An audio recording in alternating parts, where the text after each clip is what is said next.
네, 오늘 주제는요. 국회의원의 소신과 정당의 품이라는 주제로 금태섭 전 의원 징계 문제를 다뤄보겠습니다. 징계 처분이 내려졌다고요? 예, 금 전 의원은 지난해 말 고위공직자 범죄수사처 법안 처리 당시에 기권을 했습니다. 당론과 위배된 투표 행위다. 이래서 경고 징계 처분을 받았는데요. 국회의원의 소신 투표가 징계 대상이 되는지 논쟁적인 사안입니다. 예. 민주당의 이런 조처는 지금 민주당 이번 21대 국회의원이 82명인데요. 좀 잘못된 신호로 다가가지 않을까. 초선들이 과연 이런 상황에서 제 목소리를 낼 수 있을까. 이런 우려가 나옵니다. 아까 82명은 초선이 82명? 그렇습니다. 금태섭 전 의원 정확한 징계 사유가 그 법안 표결에서의 기권 딱 그거예요? 그렇습니다. 그래요? 당시 공수처법은 야당인 자유한국당이 표결에 불참을 했기 때문에 통과가 확실시되는 상황이었거든요. 예. 그래서 금 전 의원은 미리 당시 원내대표인 이인영 의원에게 당론이 부결될 것 같으면 찬성 의견을 던지고 통과될 것 같으면 기권하겠다. 의사를 사전에도 전달을 했거든요. 예. 그러니까 당연히 넉넉하게 통과될 것 같으니까 기권을 한 거죠. 예. 그런데 그걸 가지고 경고를 했다. 예. 굉장히 이례적입니다. 제 기억에 한 20년 만인 것 같은데요. 미래통합당 전신인 한나라당이 김대중 정부가 추진한 노사정위원회 법안에 찬성했다는 이유로 이수인, 이미경 의원을 제명 처리한 적이 있습니다. 예. 민주당의 윤리심판원과 비슷한 기구인 한나라당 당기위원회가 그런 결정을 내렸는데요. 예. 당시 결정 내용이 당명과 배치되는 행동을 하고 당 지도부를 비난했기 때문에 징계 결정을 내렸다. 이렇게 밝혔습니다. 네. 국회법에는 뭐라고 돼 있어요? 국회법 114조 2에는 이런 조항이 있습니다. 의원은 국민의 대표자로서 소속 정당의 의사에 기속되지 아니하고 양심에 따라 투표한다.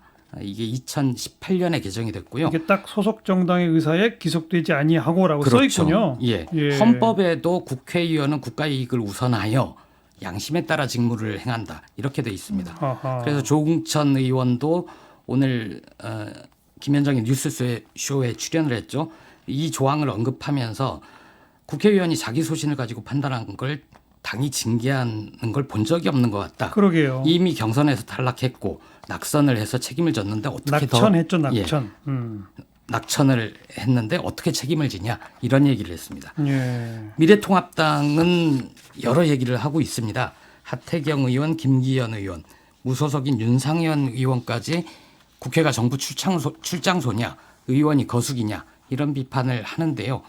과거 한나라당 시절까지 거슬러 올라가지 않더라도 박근혜 정부 때 어땠는지 좀 돌아봐야 할 것 같습니다. 네.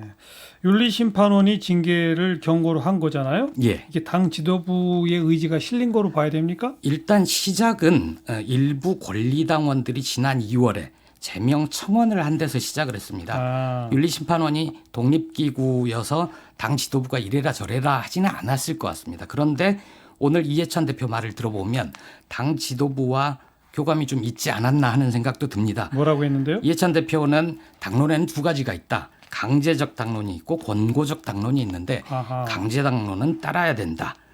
강제 당론을 안 지켰는데 당에서 어떻게 아무 조치를 안 하냐. 의미가 없지 않냐. 이런 얘기를 했습니다. 예. 당원들의 의사를 존중한다. 그리고 당의 기강을 세운다. 약간 이해할 수 있는 측면도 있지만 177석 거대 정당의 품이 이렇게 좁아서 되겠는가 그런 생각이 듭니다. 금태섭 전 의원은 재심 청구한다고요? 예, 당론과 다른 표결을 한 국회의원을 징계한 전례가 없다 이렇게 얘기를 했고요. 헌법과 법률에 위반한 조치라고 반발을 하고 있습니다. 오늘 페이스북에도 이런 심경을 밝혔고 그리고 제가 오늘 금 전 의원과 통화도 했는데요. 예. 금 의원은 내가 검찰개혁에 반대한 게 아니다. 방향이 다른 거다.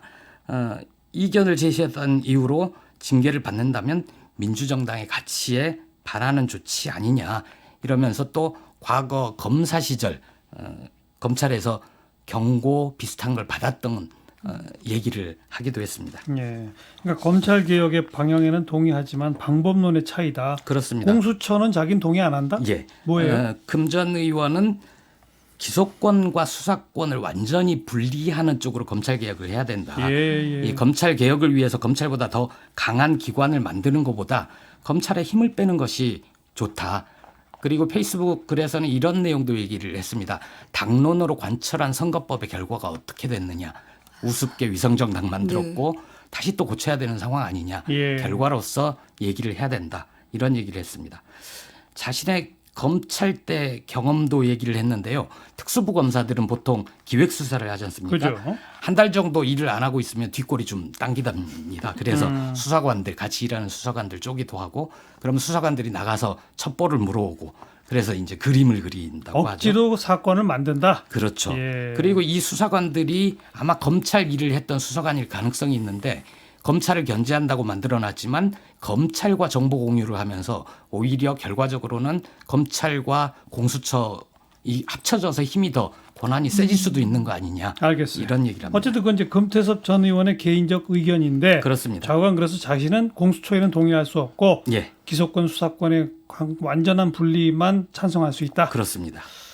그래요. 저희가 오늘 2부 시간에 21대 초선 의원 두 분을 초대해 가지고요.